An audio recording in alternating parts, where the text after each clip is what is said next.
فضل مكانا على مكان وإنسانا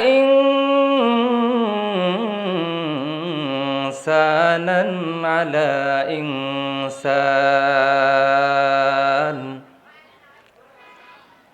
ونشهد أن سيدنا وسندنا وحبيب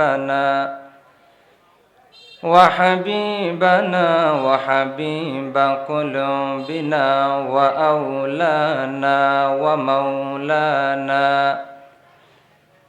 ومولانا محمدا عبده ورسوله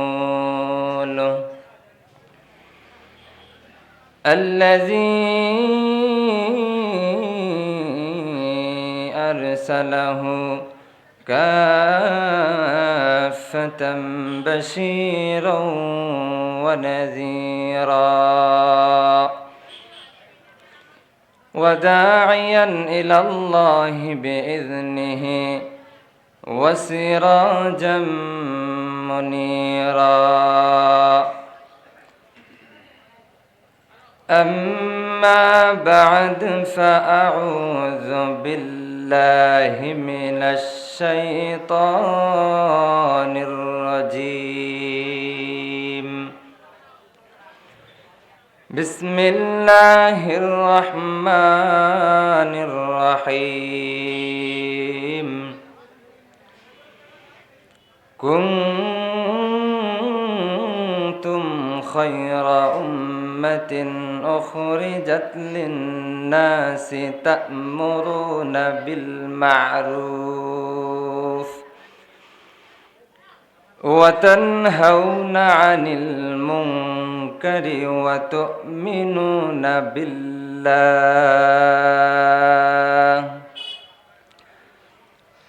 ولو آمن أهل الكتاب لكان خيرا لهم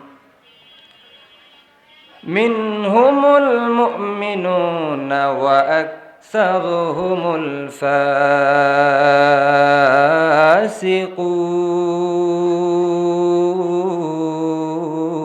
الفاسقون وقال رسول الله صلى الله عليه وسلم أعمال أمتي ما بين 60 و70 صدق الله العظيم سبحانك لا علم لنا إلا ما علمتنا إنك أنت العليم الحكيم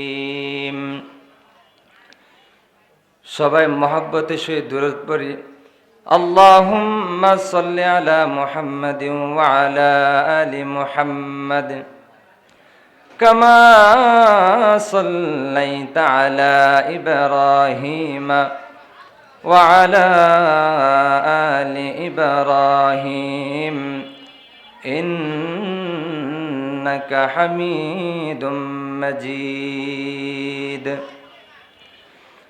اللهم بارك على محمد وعلى آل محمد كما باركت على إبراهيم وعلى آل إبراهيم إنك حميد مجيد আলহামদুলিল্লাহ আল্লাহ পাক রব্বুল আলামিন যখন সাত আসমানকে এই পবিত্র কালাম দিতে চেয়েছিলেন,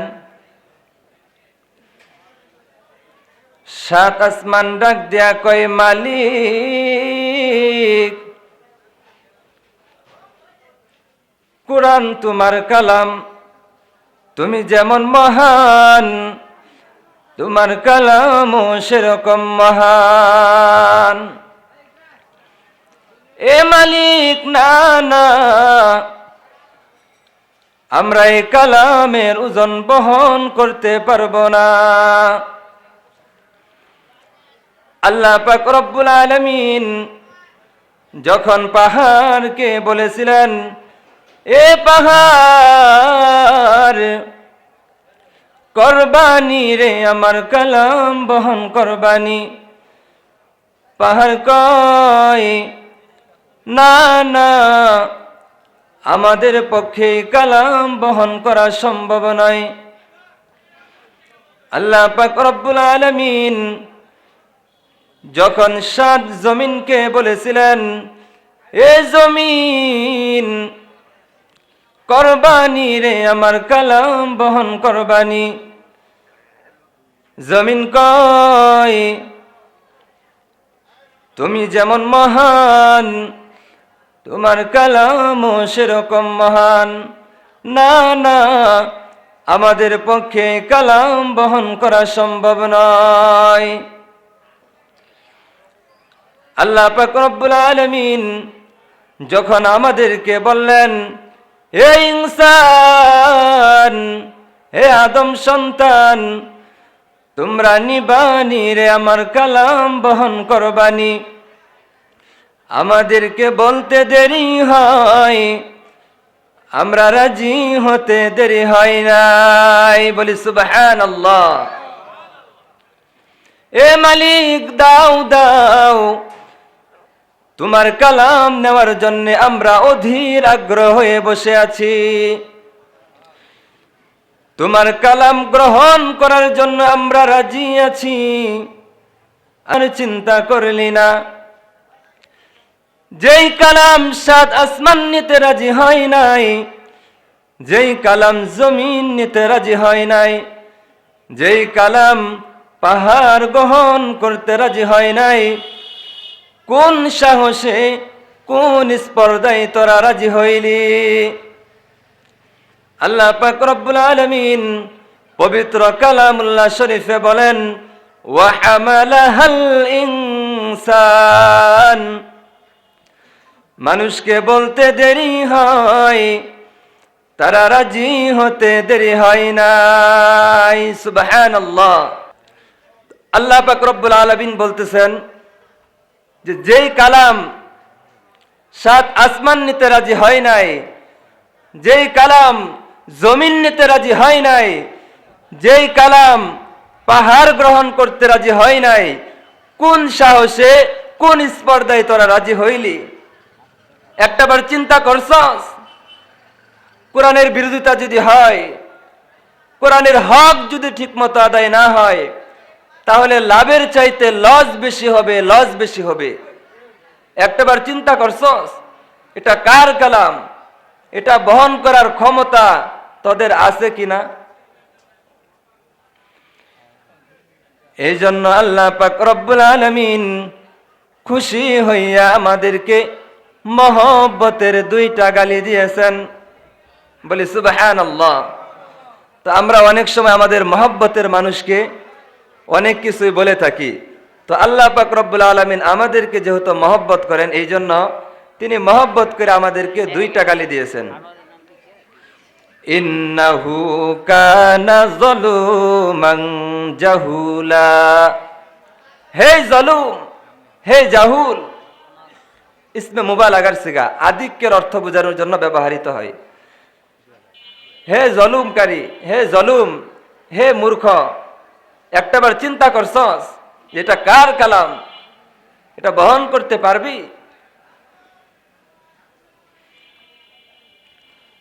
আমরাও ডাক দিয়া বলি, মালিক, আমরাও জানি কোরআন বহন করার ক্ষমতা আমাদের নাই, কিন্তু এও জানি রে মালিক, আমরা যদি রাজি হই, আসমান থেকে কুদরতি হাত দিয়া তুমি ধরে রাখবা। সুবহানাল্লাহ। তো বুঝার জন্য অনেক সময় বলি যে পিতা তার ছোট্ট এক ছেলেকে নিয়ে, 7 বছরের এক ছেলেকে নিয়ে বাজারে গেছে বাজান করার জন্য। তো পিতা যখন 7 কেজি 8 কেজি বাজার করার পর তা সে ছোট্ট সোনামণিটি, ছোট্ট ছেলেটি বলতেছে যে এই ব্যাগটি আমার কাছে দাও। আচ্ছা বলেন তো, যে 5 বছর বা 6 বছরের শিশুকে যদি এই 6-7 কেজি ওজনের ব্যাগ দেওয়া হয়, তাহলে কি সে এটা নিতে পারবে, নাকি জমিনের মধ্যে ঘোরাঘুরি করতে থাকবে? নিতে পারবে না। তো সন্তান বলতেছে দাও, এটা বলে সে বাজারের মধ্যে ঘোরাঘুরি করতে লাগলো। নাসুর বান্দা ছাড়বে না, দাও, এটা আমি নিয়ে যাব। তো পিতা বলতেছে আচ্ছা ঠিক আছে, যে তুই ব্যাগের 2 কোণায় ধর। 2 কোণায় ধরার পরে পিতা সে মেইন জায়গায় ধরে রাখছে। তো ধরে রাখার পর সে নাচতে নাচতে নাচতে নাচতে বাড়িতে চলে আসছে। আয়েশা বলতেছে মা দেখো, আজ তোমার জন্য বাজার করে নিয়ে আসছি, দেখো কত বড় ব্যাগ আমি নিয়ে আসছি। আচ্ছা বলেন তো, যে সে ব্যাগটা সে সন্তান নিয়েছে নাকি পিতা নিয়েছে? অবশ্যই পিতা নিয়েছে। সন্তানকে বুঝ দেওয়ার জন্য সে এটা করেছে। আমরাও বলি মালিক, আমরাও জানি কোরআন বহন করার ক্ষমতা আমাদের নাই, কিন্তু এও জানি রে মালিক, আমরা যদি রাজি হই, আসমান থেকে কুদরতি হাত দিয়া তুমি ধরে রাখবা।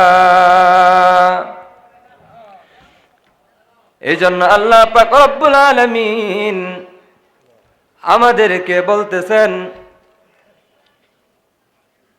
যুগে যুগে আমি লক্ষাধিক পয়গাম্বর পাঠিয়েছি, নূহ পয়গাম্বরের উম্মত, তাদেরকে আমি আল্লাহ শ্রেষ্ঠত্বের মর্যাদা দেই নাই। মুসা পয়গাম্বরের উম্মত, তাদেরকেও তো আমি আল্লাহ শ্রেষ্ঠত্বের মর্যাদা দেই নাই। নূহ পয়গাম্বরের উম্মত, তাদেরকেও তো আমি আল্লাহ শ্রেষ্ঠত্বের মর্যাদা দেই নাই। অথচ বয়সের দিক দিয়ে তারা তোমাদের চাইতে অনেক বেশি বয়স পেয়েছিল। মাত্র 60 থেকে 70 বছরের হায়াতের মালিক পয়গম্বর ডাক দিয়া কয়, আমালু উম্মতি মা বাইনা 60 ওয়া 70। আমার উম্মতের হায়াত হবে রে 60 থেকে 70 বছরের মাঝামাঝি। সাধারণত কিন্তু মানুষ এই বয়সে মারা যায়। কেউ যদি একটু বেশি বাঁচে, 17, 18, 19 বা 100, এটা মনে করবেন বোনাস। কারণ আমার নবী, আপনার নবী, বিশ্ব নবী রাহমাতুল্লিল আলামিন কত বছর হায়াতে ইন্তেকাল করেছেন? 63 বছর। 10 বছর মদিনায়, 13 বছর মক্কায়, নবুয়তের আগে 40 বছর, টোটাল 63 বছর। 63 বছরের হায়াতে পয়গাম্বর বিদায় নিয়া উম্মতদেরকে জানান দিলেন, উম্মতেরা রে, নবী কিন্তু বেশি দিন হায়াত পায় নাই, কাজে তোমরাও কিন্তু বেশি দিন হায়াত পাবে না। এই অল্প সময় হায়াত দেওয়ার পরেও আমাদের মর্যাদা, আমাদের এত দাম কে দিয়েছেন? আরো জোরে বলতে হবে, কে দিয়েছেন? আল্লাহ পাক রব্বুল আলামিন আমাদেরকে এমন এক নবী দিয়েছেন, বিশ্ব নবী রাহমাতুল্লাহ আলামিন, যেই নবীর উম্মত হওয়ার জন্য অন্য অন্য নবীরাও পর্যন্ত দোয়া করেছে। যেমন ঈসা আলাইহিস সালাতু ওয়াস সালাম, উনি নবী না? উনি নবী, কিন্তু আল্লাহ পাক রব্বুল আলামিনের কাছে দোয়া করেছেন, যে কারণ আখিরি নবীর উম্মতের এত দাম, এত মর্যাদা, এত দাম, এই জন্য আল্লাহ তাআলার কাছে উনি দোয়া করেছেন যে আল্লাহ, আমাকে তুমি আখিরি নবীর উম্মত বানিয়ে পাঠিও। আল্লাহ পাক রব্বুল আলামিন তার দোয়া কবুল করে তাকে দুনিয়ায় আবার আখিরি নবীর উম্মত বানিয়ে পাঠাবেন।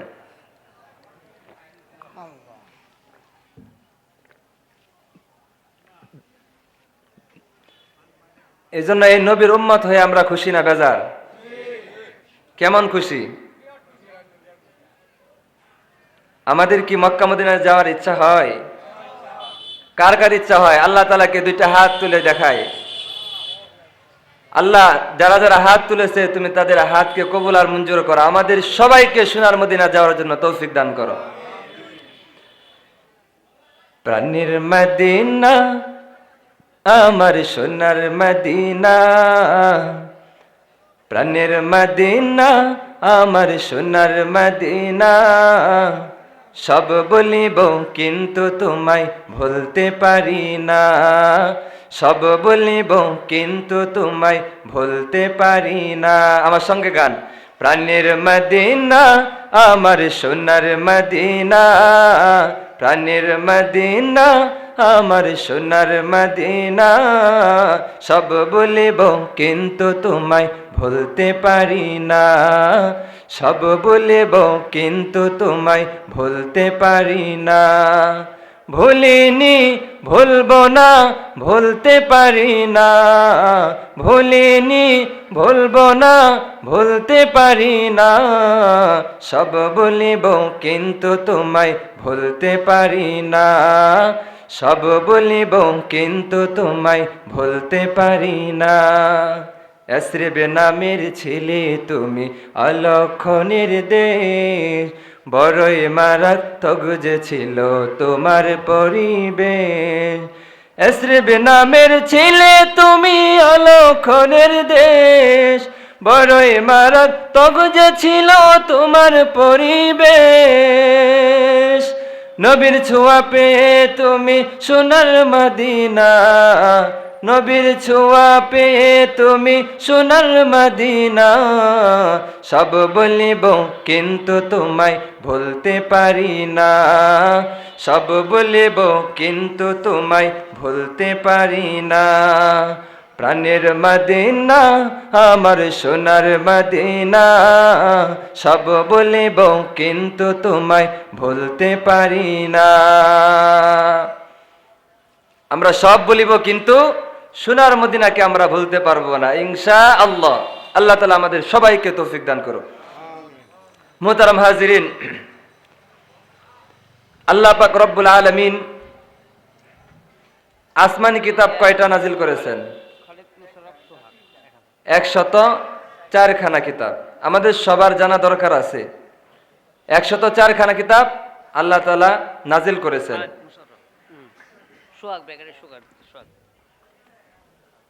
হযরতে আদম আলাইহিস সালাতু ওয়াস সালাম এর উপর আল্লাহ পাক রব্বুল আলামিন 10টি সহিফা নাজিল করেছেন। কয়টি? হযরতে আদম আলাইহিস সালাতু ওয়াস সালামের পর নবী ছিলেন হযরতে শীশ আলাইহিস সালাতু ওয়াস সালাম। আল্লাহ পাক রব্বুল আলামিন হযরতে শীশ আলাইহিস সালাতু ওয়াস সালামের উপর 50টি সহিফা নাজিল করেছেন। 10 আর 50 কত হলো? হযরতে শীশ আলাইহিস সালাতু ওয়াস সালামের পর নবী ছিলেন হযরতে ইদ্রিস আলাইহিস সালাতু ওয়াস সালাম। হযরতে ইদ্রিস আলাইহিস সালাতু ওয়াস সালামের উপর আল্লাহ পাক রব্বুল আলামিন 30টি সহিফা নাজিল করেছেন। কত হলো? মাশাআল্লাহ, আপনারা তো হিসাবে বালা পাকা। হযরতে ইদ্রিস আলাইহিস সালাতু ওয়াস সালামের পর নবী ছিলেন হযরতে ইব্রাহিম আলাইহিস সালাতু ওয়াস সালাম। হযরতে ইব্রাহিম আলাইহিস সালাতু ওয়াস সালামের উপর, এটা তারা কোথায় পাইছস? তারা বলবে আমাদের ঠাকুর বাবা জানে। সাধারণত কোন ধর্মের বিষয়ে জ্ঞান কেউ জানে না, কিন্তু ইসলাম হলো এমন এক ধর্ম যে ধর্ম জানার অধিকার প্রত্যেকটা মুসলমানের। জানিয়ে দাও, কোনো গোপন নাই। ইসলাম হলো আমাদের এমন এক সুন্দর ধর্ম যে এই ধর্মে যা কিছু আছে সব কিছু পরিষ্কার, কোনো কিছু গোপন নাই। মুহতারাম হাজিরিন, আমরা যদি ইসলামের ইতিহাসে বেলাল রাদিয়াল্লাহু তাআলা আনহুর ইতিহাস শুনি যে তারা ইসলামের জন্য কত কষ্ট করেছেন, কত মুজাহাদা করেছেন। ইমানদার মুসলমান যদি একজন ভ্যান চালক হয়, ইমানদার মুসলমান যদি একজন অটো চালক হয়, ইমানদার মুসলমান যদি সাধারণ লোক হয়, দুনিয়ার সুপার পাওয়ারফুল ব্যক্তি, এটা কোনো কাজে আসবে না। আল্লাহ পাক রব্বুল আলামিন বলেন, ইমানদার মুসলমান যদি সাধারণ ব্যক্তি হয়, এটাই আল্লাহ পাক রব্বুল আলামিনের কাছে অনেক দামি। হযরতে বেলাল রাদিয়াল্লাহু তাআলা আনহুর ইতিহাস আমরা শুনি। বেলাল মসজিদে নববীর মুয়াজ্জিন ছিলেন। মসজিদে নববীতে একদিন আজান না হলে জিবরাইল আমিন আলাইহিস সালাতু ওয়াস সালাম আয়েশা কয়, ইয়া রাসূলুল্লাহ, ইয়া হাবিবাল্লাহ, আজকে তো মসজিদে নববীতে আজান হয় নাই। হ্যাঁ ভাই, আজান তো হয়েছে। রাসূল সাল্লাল্লাহু আলাইহি ওয়াসাল্লামের জামানায় মুয়াজ্জিন ছিল 4 জন। তো বেলাল রাদিয়াল্লাহু তাআলা আনহু সেদিন আজান দেন নাই, অন্যজন আজান দিছে। জিবরাইল আমিন আলাইহিস সালাতু ওয়াস সালাম কয়, না না, সে আজান হয় নাই, যে আজান আরশ থেকে নিয়ে আল্লাহর জমিন পর্যন্ত না আসে। অথচ বেলাল রাদিয়াল্লাহু তাআলা আনহুকে আহাদ নামটি মুখ থেকে মুছে ফেল, মুহাম্মাদের ধর্ম ত্যাগ করো বেলাল, তাহলে তো তোমাকে ছেড়ে দিব। বেলাল কয়, না না, এই নামের মাঝে কি মজা আছে তুই বুঝবি নি, এই নামের মাঝে কি মধু আছে তুই বুঝবি না। बुजुर्गी की नहीं हमको जरूरत, गुलाम अपने बना हमको खुदाया। এজন্য আমরা আল্লাহ তাআলার গোলাম হওয়ার জন্য রাজি আছি না নাই? আমরা আল্লাহ তাআলার গোলাম হব। আমরা আল্লাহ তাআলার কালামুল্লাহ শরীফ থেকে যে আলোচনা হয় সেগুলো শুনব, কোরআনের সাথে সম্পর্ক রাখব, মাদ্রাসার সাথে সম্পর্ক রাখব, কোরআনের মাহফিলগুলা শুনব, সেই অনুযায়ী আমরা আমল করব। আল্লাহ পাক রব্বুল আলামিন আমাদের সবাইকে তৌফিক দান করুক। ওয়া মা আলাইনা ইল্লাল বালাগ।